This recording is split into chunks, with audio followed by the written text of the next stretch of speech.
Charlie Wilson's Appliances, TVs, and Mattresses has what you need. We've got over $2 million of inventory in stock and ready to go. Charlie has the brands you love and the service that keeps you coming back. Your dollar goes farther at Charlie Wilson's in Clarksville. A local artist is inspired by a history-making man, and a local librarian is archiving history. Those details right now.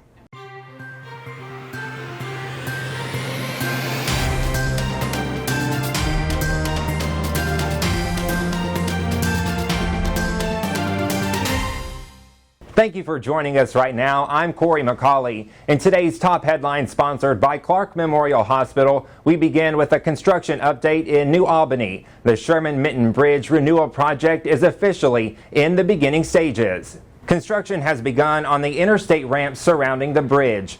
Officials say the construction work on the ramps is planned mainly for the overnight hours from 9 p.m. to 6 a.m. and is expected to take about 2 weeks depending on the weather. After ramp modifications are complete, lane closures will start on the bridge for painting and deck replacement preparations. A Southern Indiana artist is showcasing his work with a famous face. David Ross Stevens molded a clay bust of Frederick Douglass, which is now in its new home at Division Street School. Stevens says he's molded about 70 busts, and he was inspired not only by his look, but by the life Douglass lived. I loved his face because of his features, but then I loved him more as I read about him. Such a great person in a century before we were all born. And here he is, we're still standing on his shoulders today. It's without a doubt the COVID-19 pandemic is a moment in history that will never be forgotten, and a Jeffersonville librarian is working to archive the history through those in Southern Indiana. Jen Widener has been interviewing Clark County citizens and community leaders about what they've experienced since the start of the pandemic. It's important to get people's take on things, why it's happening, if at all possible, so you can get good details, because our memories fade after years. The project is made possible by a $1,000 grant from the Indiana Genealogical Society.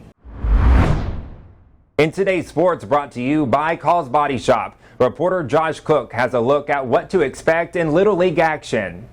After a year off due to COVID-19, we're back with Little League state tournament play. We've got several teams in action. Some have already started. We've got some more going this week. In softball, the Floyd Knobs Community Club 12U and 10U teams have both begun state tournament play. They're trying to keep some state tournament streaks alive. In baseball, we've got Silver Creek 12U and New Albany 11U, and HYR 10U will begin state tournament play this week. Silver Creek won the District 5 tournament in thrilling fashion against Jeff GRC. Jeff GRC won 8-7 in a walk-off win to force a winner-take-all final, and Silver Creek came out on top on that one 9-4. For the latest, follow News Trib Scores on Twitter. In today's lifestyle segment, we venture out to the Alcove in Jeffersonville to get a taste of summer with some one-of-a-kind cocktails with some pretty unique names. Summertime is officially here, and if you're a cocktail enthusiast, this segment is for you. I'm here with Dan Mahoney, co-owner of the Alcove, and today we're going to be making some specialty cocktails. So Dan, what do you have for us? So I got two here for us. This one's called Verditas Equitas, which is a terrible Boondock Saints joke, essentially. This one starts off with a little bit of Vita Mezcal, lime juice here, and then another kind of secret ingredient here is this Velvet Falernum. Spiced liqueur, usually used with Caribbean cocktails. Really, really good, ties this kind of one together. The main component here is our house-made Verdita, which is going to be a blend of kiwi, cucumber, lime, cilantro, mint, pineapple. We kind of blend all that good stuff together. So yeah, it's basically mezcal, lime, our house-made Verdita, and then a little bit of Velvet Falernum, kind of a Caribbean liqueur. It's really good. Tahini rim on the top makes it a little spicy. So it's a really good like daytime, summertime patio sipper. Yeah, I like that it has a little spice around the edge. It gives it more flavor. Yeah. So what's next? Next up, kind of in the same realm of the day drinking kind of thing. We're going to do one, it's called Squirrely Merlin. This one's going to be a rum-based cocktail, and as far as the kind of house-made ingredient in this, we do our own cold brew all through the summer. and the warm months specifically. Cynar, a little bit of lemon juice, and then a little bit of demerara syrup. What do you top it off with? So we do a little bit of tonic on the top. Again, it kind of rolls with the bitterness of the cold brew, a little bit of the bitterness of the Cynar. You know, kind of nice frothy head on it. It is kind of a coffee drink, but it's also kind of light, summery. See, I'm not a coffee person. This doesn't give me too much coffee, so I appreciate that. Yeah, of course, for sure. So this one's good, this one's good. They're very summer recipe drinks. What do you think is the kind of essence for summer in cocktails?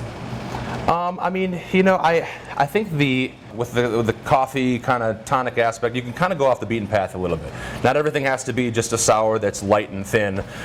You know, you can kind of have some fun with it, so long as it kind of isn't a bear to drink in the hot weather. You know, so yeah. Okay. Well, thank you so much for making these. Where can people find you all for the Alcove on social media? We should be on both Facebook and Instagram. So they can find you on social media, and you can find us on social media too, Facebook, Instagram, and Twitter for News and Tribune. Have a good day. Thank you.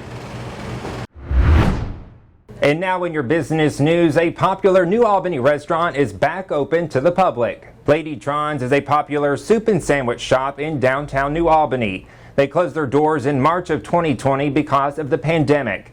The retro sci-fi themed restaurant is back to normal, offering food they describe as delicious and different. I think we're going to be busier than ever. At the beginning of last year, before COVID, the first 3 months of that year was the busiest I'd been compared to the previous months. Owner Summer Sieg says a $10,000 loan from Caesars Foundation was a big help to stay afloat during the closure. In your weather forecast sponsored by Langford Funeral Home, today expect to see sunny skies with a few clouds, humidity at 67%, a high of 86. Looking ahead, Tuesday we'll have lots of sunshine, a little warmer with a high of 88. Wednesday will be partly cloudy with a high of 87, and Thursday we will see lots of sunshine with a high of 89. And that's what's happening right now for Monday, July 19th. Thank you for watching and have a wonderful day.